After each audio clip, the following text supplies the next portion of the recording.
Noted అధ్యక్ష. తీర్మాన్ మల్లన్న గారు.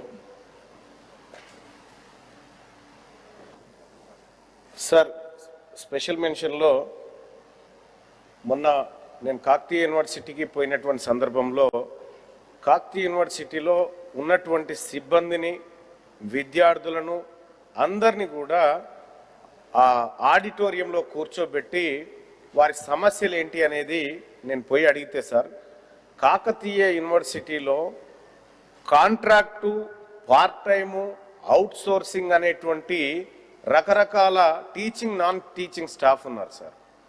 వాళ్ళ సమస్యలు మాత్రం ఇప్పటి వరకు ఏ ఒక్కటి కూడా గట్టెక్కిన పరిస్థితి లేదు సార్. అక్కడ అవుట్ సోర్సింగ్ వాళ్ళు, పార్ట్ టైం వాళ్ళు కనీసం కాంట్రాక్ట్లో కన్నా మమ్మల్ని తీసుకోండి అని చెప్తా ఉన్నారు సార్. ఈ కాంట్రాక్టు వాళ్ళని ఏదైతే ప్రొఫెసర్లు, అసిస్టెంట్ ప్రొఫెసర్లుగా తీసుకునే సమయంలో వాళ్ళకు కొంత వెసులుబాటు ఇవ్వండి అని చెప్తా ఉన్నారు సార్.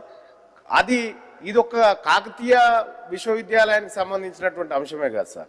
ఈ అవుట్ సోర్సింగ్ సమస్య ధర్నా పార్క్ కాడి నుంచి మొదలు పెడితే మొత్తం తెలంగాణ అంతటి ఉంది సార్. గతంలో మంత్రి గారి దృష్టికి తీసుకుపోయినాం సార్. ఏమని, అవుట్ సోర్సింగ్ విధానాన్ని రద్దు చేసి ఒక కార్పొరేషన్ పెట్టి ఆ కార్పొరేషన్ ద్వారా నేరుగా వాళ్ళకు జీతాలు పోయేటట్టు చూడండి సార్. మనం ఇచ్చేది ఇస్తా ఉన్నాం, కానీ మధ్యలో కమిషన్లు పోయి అసలైనటువంటి ఉద్యోగికి ఏం దొరకలేదు అనేటువంటి మాట గతంలోనే చెప్పినాం సార్.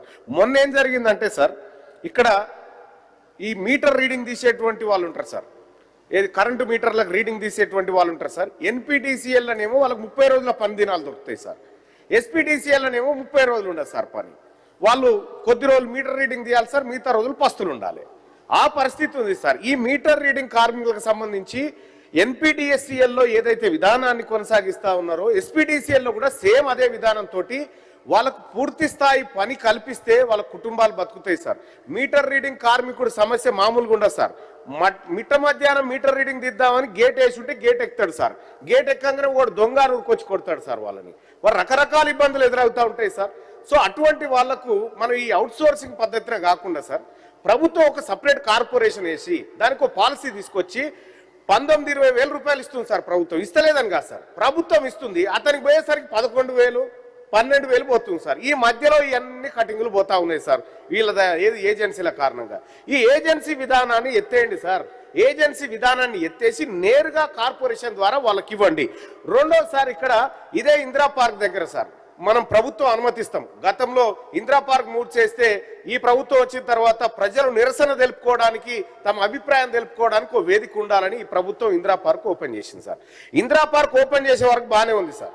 ఇందిరా పార్క్ కాడ రోజు 20 సంఘాలు లేకపోతే ప్రజలు గుంపులో వచ్చి అక్కడ ధర్నాలు చేస్తూ ఉంటారు సార్.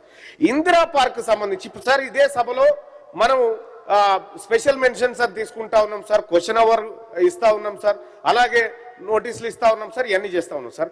ఇందిరా పార్క్ అనేటువంటి ఒక మెన్షన్ కూడా పెడితే సార్ అక్కడికి వచ్చేటువంటి సమస్యలన్నిటిపైన ప్రస్తావన చేసుకునేటువంటి అవకాశం ఉంటుంది సార్.